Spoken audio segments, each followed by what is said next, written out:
This summer has been, to put it lightly, a pretty hectic one in the NBA world, with storylines reminiscent of soap operas popping up along the way, with also some major moves going down, shaking up the league as a whole. While most massive storylines tend to dominate all of the attention and discussion, though, there have also been quite a few really solid moves made that just haven't been discussed much by the general public that I believe will prove to be big-time difference makers next season, which brings us to today's video. Today we'll be discussing the 5 most underrated moves of the offseason, being either free agency signings or acquisitions via trade. Before we start though, I want to thank Factor for sponsoring today's video. This busy fall season, you can count on Factor for fast, tasty meals that fit your lifestyle. Skip the extra trip to the grocery store and the chopping, prepping, and cleaning up too, while still getting the flavor and nutritional quality that you need. Factor's fresh, never frozen meals are ready in just 2 minutes, so all you have to do is heat and enjoy. Plus, they have over 34 weekly flavor-packed, dietitian-approved meals to choose from to fit into whatever kind of goals you have. Meal plans range from 4 to 18 meals per week, and you can add more or reduce the number depending on your specific needs. Plus, you can easily skip a week if you need to. If you're like me and stay active on a daily basis hitting the gym, then you can try Factor's Protein Plus meals with 30 grams or more of protein per serving, perfect for a post-workout meal that not only hits your macros, but has the taste to match. Head to factor75.com or click the link down below and use code hoopsreference50 to get 50% off your first Factor box. Once again, thank you to Factor for sponsoring today's video. Now let's get back to the topic at hand.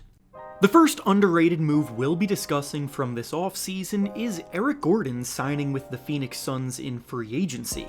The Suns got the offseason started in a big way when they went out and traded for Bradley Beal, which obviously makes them very strong at the top, led by 3 stars in him, Kevin Durant, and Devin Booker, who are as good of a trio as it gets. But after that, there were real concerns that the rest of the Suns roster would be lackluster.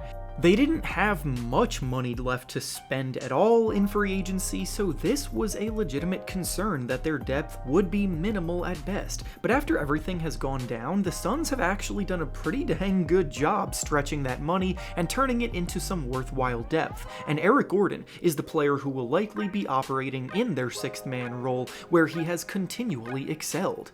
Having played the last few seasons with the rebuilding Rockets, it's fair if you haven't paid much attention to him, but last year when he got moved to the Clippers, he showed he could still provide that spark of offense off the bench with his confident shooting stroke, as demonstrated by him making 42% of his threes with the Clippers after the trade, when he was back on a team with real goals.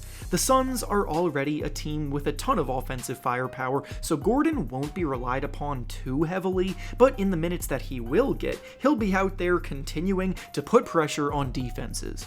The next underrated move from this offseason that we'll be discussing is Grant Williams going to the Dallas Mavericks in a sign-and-trade deal. The Mavericks just had about as poor of a finish to a season as it gets, especially when you take into consideration the context of them legitimately expecting to contend in the playoffs. To miss both the playoffs and the play-in tournament entirely forced them to look at what went wrong, and I do believe they did a good job this offseason tackling those weak spots. A lot of the scrutiny for their failures was directed at Luka Doncic and Kyrie Irving, and when you're the stars of the team, that's obviously going to be the case, but the reality is that their front court was pretty dreadful, and they had almost no interior defense whatsoever. Among other additions the Mavericks made to address this, I believe Grant Williams is just what they needed from the power forward position. Williams has a nice strong frame that he uses to be able to hold his own when guarding a variety of different players, proving to be very switchable inside and out on defense. He rotates well, and he's been a key cog in a Celtics defense that has consistently ranked near the top of the league. Williams has also knocked down 40% of his threes in each of the last 2 seasons, and with the playmaking potential that Doncic and Irving provide, you have to imagine he'll be getting more open looks than he's ever gotten before. The next underrated move from this offseason we'll be discussing is Josh Richardson signing with the Miami Heat. Richardson signed a minimum contract worth about $3 million annually with the Heat, and while Richardson hasn't really been garnering much attention over the last few years due to his role on the teams he's played for, along with the fact that he's been on some losing teams, he's actually been doing a pretty good job resurrecting his career. This is the kind of contract that is going to look like a steal midway through the season, and there are a few reasons why I feel that way. For one, Richardson has always been a very solid perimeter defender. It's what has earned him minutes from the very beginning of his career. Second of all, he's now a much improved shooter than he was during his time with Philadelphia and Dallas, where he struggled mightily, having shot 39% from 3 combined over the last 2 years while he was in San Antonio, Boston, and New Orleans. Another big reason why I believe Richardson will be a very good addition for Miami is because he's already familiar with the system there, and the best years of his career came when he was playing for Miami when he first started.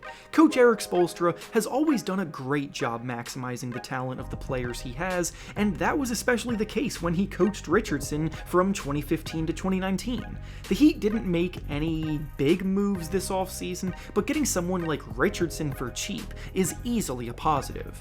The next underrated move we'll be discussing from this offseason is Bruce Brown signing with the Indiana Pacers in free agency. The Denver Nuggets are the reigning champions, and their entire starting five is returning for next year, so they're expecting to have a lot of the same success, but Bruce Brown was easily their best player off of the bench during their run, and the energy he provided on both ends of the floor is going to be very welcome for an up-and-coming Pacers team, who looked like they were already capable of breaking into the playoffs last season before the injury bug struck.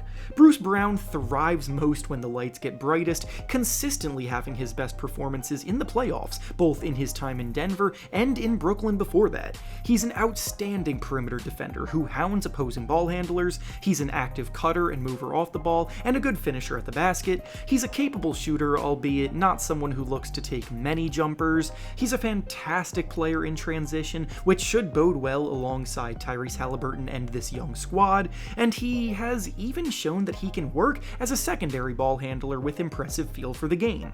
He doesn't stuff the stat sheet, nor does his play jump out at you, but he does the little things that help teams win, and it's exactly the kind of role player a young team like Indiana needed to make that leap to playoff status.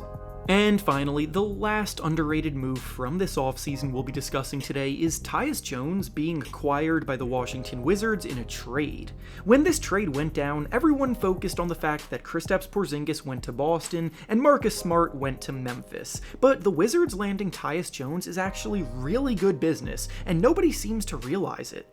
Over the last few seasons, the Grizzlies have established themselves as one of the best teams in the Western Conference, finishing as the 2 seed back-to-back years, and in that time, their best player Ja Morant has missed quite a bit of time, sometimes due to injury and other times due to other things. And yet the Grizzlies really haven't missed a beat without him in those games.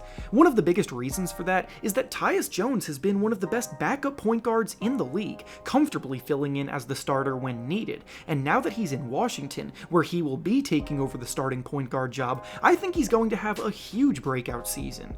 The Wizards still likely won't be very good next year. However, if Tyus Jones has a career year with more of the offense being initiated through him, then his value will skyrocket, and he could potentially be sold off at the trade deadline for a notable haul, which for a rebuilding Wizards team would be very good business.